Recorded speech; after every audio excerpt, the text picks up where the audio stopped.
A man who's working with such intensity and commitment is not working for not producing result. The problem is, you heard what Krishna said through the words of a king's servant. Whatever you wish to do in your life, you have goals. Whether it's art, music, spirituality, politics, business, you think you will do anything significant. That's all he's saying.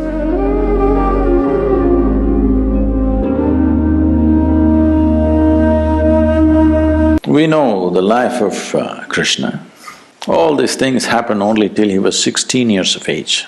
So after 16, he lived an extremely committed life. His commitment was to marry the political process of the day with the spiritual process, because he saw unless those who wield power, essentially in their experience, have a larger sense of life and an inclusive sense of identity, not my family, my children, my husband, my wife, this stuff.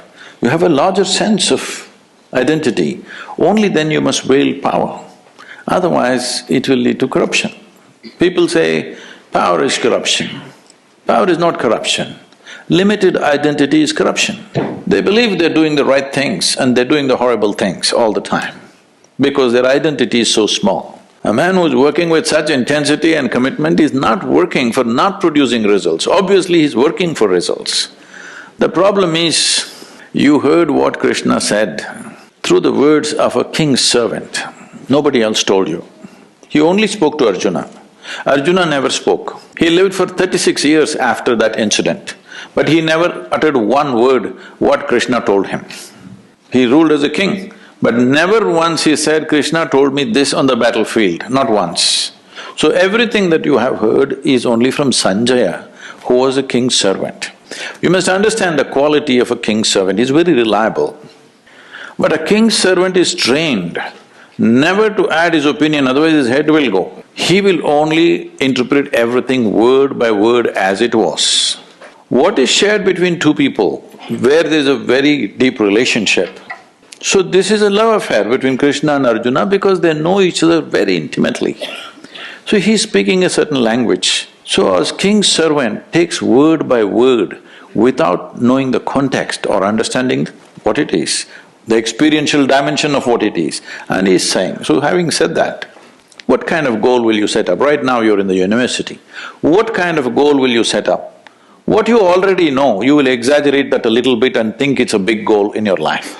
If you have a goal, your goal cannot be something absolutely new, it is only an exaggeration of what you already know, yes or no? Can you think of a goal that you simply don't know? How is it even possible? So, what he is saying is, there is a direction we have taken, but you have to be dedicated to the process, otherwise goal will just be hallucination. He's saying, without taking this step properly, you hallucinate about the goal, what is the point? In yoga we say this very simply. We say if you have one eye on the goal, you have only one eye to find your way, it's inefficient, that's all. So he's just talking about in a battle, if you're inefficient, it is not that you won't get your increment or promotion, you just get dead. So he's telling him, because Arjuna is talking about how to kill all these people and me become a king, he says, you will not become a king yet. You need to shoot this guy in front of you now, properly. Otherwise, not the king, you will be buried today evening.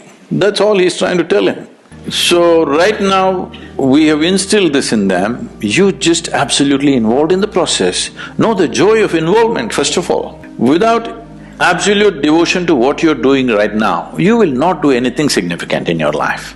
Whether it's art, music, spirituality, politics, business, take anything. Without being devoted to the process that you're doing right now, you think you will do anything significant? That's all he's saying.